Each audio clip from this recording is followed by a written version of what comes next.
Apa yang terjadi?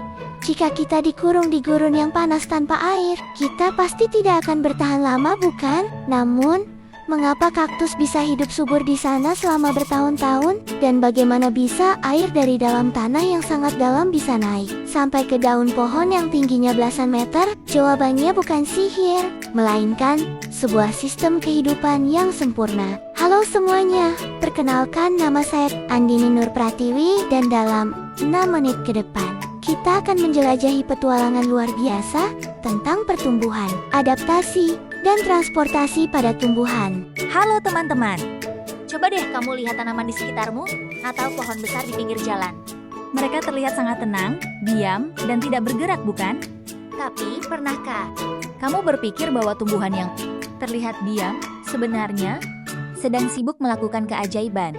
Setiap hari, di dalam tubuh mereka ada aktivitas super sibuk yang mirip dengan mesin pabrik, canggih, dan jalan raya yang padat.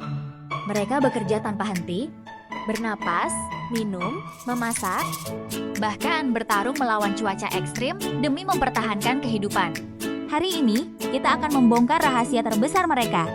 Siapkan diri kamu untuk melihat bagaimana tumbuhan tumbuh, beradaptasi dengan cerdas, dan mengalirkan kehidupan lewat sistem transportasi yang luar biasa. Semua keajaiban ini dimulai dari tempat yang sangat gelap dan sepi, jauh di dalam tanah. Di sanalah sebutir biji kecil sedang tertidur lelap. Biji ini terlihat mati, tapi sebenarnya ia hanya sedang menunggu momen yang tepat. Momen itu datang ketika air hujan mulai turun, meresap ke dalam tanah dan membasahi kulit luarnya. Proses masuknya air ini memicu sinyal kehidupan. Sel-sel di dalam biji mulai bangun dan bekerja keras. Perlahan tapi pasti, kulit biji yang keras itu retak. Keajaiban pertama pun muncul. Sebuah akar kecil yang halus mulai keluar. Uniknya, akar ini memiliki insting kompas alami. Ia tahu persis bahwa ia harus bergerak ke bawah, menembus kegelapan tanah untuk mencari air dan membangun fondasi yang kuat agar tanaman tidak mudah tumbang. Sementara akar sibuk berjangkar di dalam tanah, bagian atas biji tidak mau kalah. Sebuah tunas muda berwarna hijau pucat mulai mendorong dirinya ke atas. Ia berjuang mendaki di sela-sela butiran tanah yang berat, melawan gravitasi demi satu tujuan, mencapai permukaan. Dan, plop! Akhirnya tunas kecil itu berhasil menembus permukaan tanah. Untuk pertama kalinya, ia menyambut kehangatan cahaya matahari dan embusan angin segar. Daun pertama yang disebut kotiledon mulai membuka diri seperti tangan kecil yang siap menerima hadiah dari alam. Dari biji yang rapuh, kini ia telah resmi menjadi sebuah tanaman baru yang siap menghadapi petualangan di dunia luar. Namun, setelah tumbuh di dunia luar, kehidupan tidak selalu berjalan mudah. Tumbuhan harus menghadapi tantangan lingkungan yang keras, karena tidak bisa berjalan atau berlari seperti kita saat cuaca buruk. Tumbuhan harus menjadi petualang yang sangat tangguh dengan cara beradaptasi. Mari kita berjalan-jalan ke dua tempat yang sangat berbeda. Pertama, kita ke gurun yang super panas dan gersang. Di sini ada kaktus. Bagaimana ia bertahan hidup tanpa air? Kaktus melakukan trik evolusi yang cerdas.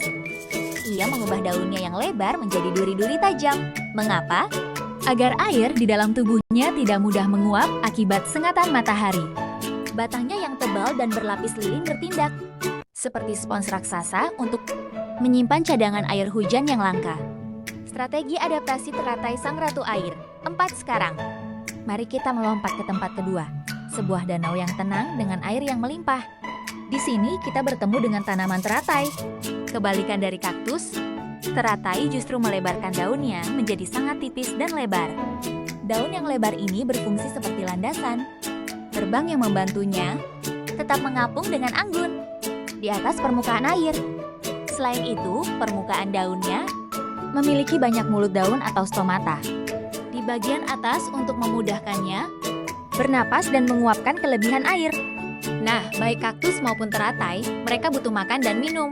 Tapi, bagaimana caranya zat-zat itu bergerak di dalam tubuh tanaman? Disinilah rahasia sistem transportasi tak terlihat di dalam batang dimulai. Batang tumbuhan bukan sekadar tiang penyangga, melainkan sebuah jaringan pipa super canggih. Di dalam batang mereka, Terdapat jalan tol dua arah yang dijalankan oleh dua pembuluh utama. Pembuluh pertama bernama silem. Bayangkan silem seperti pompa air raksasa. Tugasnya adalah menyerap air dan mineral dari dalam tanah melalui akar, lalu menerbangkannya meluncur ke atas menuju daun.